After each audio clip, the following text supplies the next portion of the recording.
So we're here after this first weekend event, the Riviera seminar here in Montreux, and where we've come together and worked together for the first time as a team of teachers, J.Nevelius, Daiyu, Takeda, M.Kessler, and myself.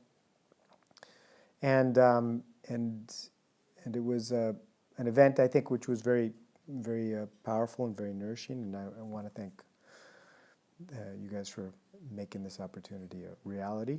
And it seemed to be very fruitful. We didn't really have any themes that we had laid out other than it was going to be a laboratory for Aikido and something along our leading edge of development where we felt we were researching or exploring into. And what seemed to come out was an exploration of center, hara, and of connection. And it was a very kind of fertile and nourishing environment to explore in. And what I enjoyed very much was the sense that we all connected, and yet we were all very much unique at the same time. And the collaboration was extremely enjoyable on my point, as well as I think it got reflected in the group as being something very unified. That's a lot of what I received as feedback from the students in the weekend. But yeah, for me, I was inspired by the contact with you. I think it's quite a challenge for four people to come together as Aikido instructors and to be able to bring together that kind of dynamic in a way that is coherent. And so I was very happy with the way things turned out. First of all, I would like to thank you, Patrick, for making this possible, for putting this together, because you're the one who has been organizing it and yes, making it come true. I'm very grateful for that, and it's been a fantastic experience to work together with all of you. I'm just thinking of, like, I guess what comes up for me is when you have an ecosystem in nature, it kind of creates an equilibrium or a homeostasis where things kind of stay within the same. But sometimes one ecosystem will kind of come into contact with another ecosystem. And the most interesting place is actually where those ecosystems the boundaries are bumping into each other. Because there's a lot of fertilization and a lot of, sometimes one ecosystem dominates. A desert could take over a forest, or a forest could take over a desert, or whatever. But where they meet, there's actually a lot of dynamic things are happening, changing, falling apart, reorganizing. And it's nice to be able to train, because in one sense, the four of us are also little ecosystems, where we have the way we organize our teaching in Aikido, and then when working with each other, there's also those boundaries where we're trying to, the edge of those boundaries are somehow fertile.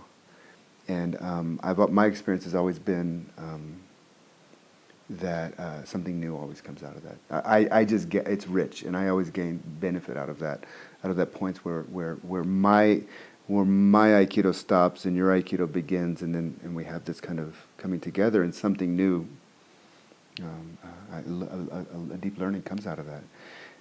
But the reason I mention this is because I also felt that with the students too, because there were some of your students there, Daiyu, and some of Jan's students there, and Patrick's students. I know your students for much more over the years. But it was really interesting training with different people too, because not only were teaching, we were training. And seeing how, negotiating those different ecosystems, not just with teachers it's easier because we have, let's say, the maturity, our interior space has enough, let's say, maturity to hold that, but not necessarily with everybody else in who's growing up in Aikido. And it was nice for me to train with different students and find that there was really this great way to interface. And where there was a little bit of a negotiation of styles or whatever, it always came out in a richer way. And that was kind of my experience of working, of this kind of four-way round table. I think the difference in styles oftentimes can be problematic when different groups come together, but I didn't find that to be a problem at all in the seminar that we did.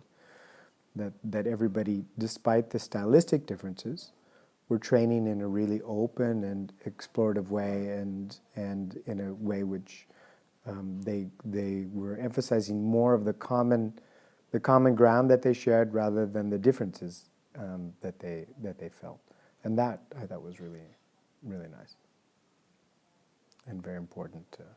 And I think that's something that we cultivated. You know, as we worked together, that kind of gave permission for the students to fundamentally open those channels between themselves. I felt my impression was everyone has curious about progressing by oneself. Of course, me too. So everyone wants to develop by ourselves, want to know something unknown beyond of technique, of course, feeling something new. So it's this seminar is a very good guidance to think about something another. But there was something else too.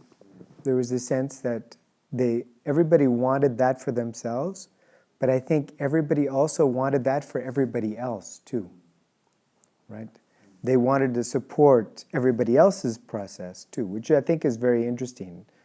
Because sometimes you can be in seminars where everybody wants to develop themselves, but they're not really all that interested in supporting somebody else's development. But what I thought was very intriguing was that everybody wanted what you're saying, that sense of I want to discover something new in my Aikido to go beyond technique, but they also were there to support everybody else's process and everybody else's exploration as well, which I think created that wonderful context. But I think we were able to fundamentally be more interested in what was coming up between us rather than trying to emphasize our own agenda over the other instructors, which I think was very important and really actually very nice and enjoyable to share. We could take it even shift one more kind of move or expand out one more way, and we're also wanting to support Aikido as a living art that's emerging.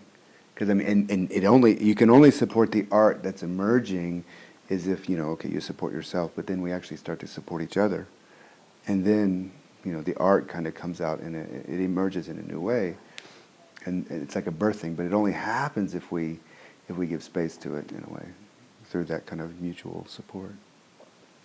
Yeah, I think this. Teaching 4 people is a challenge because we have 4 ways of doing things and thinking and teaching. But I really felt that we all tried to do something together instead of showing just our own Aikido or whatever. But of course we show our Aikido, but I really like this aspect that we try to create something together.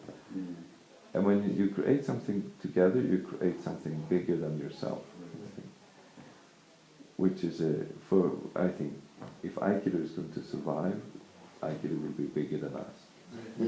Yeah, I completely agree. It has to be bigger than us.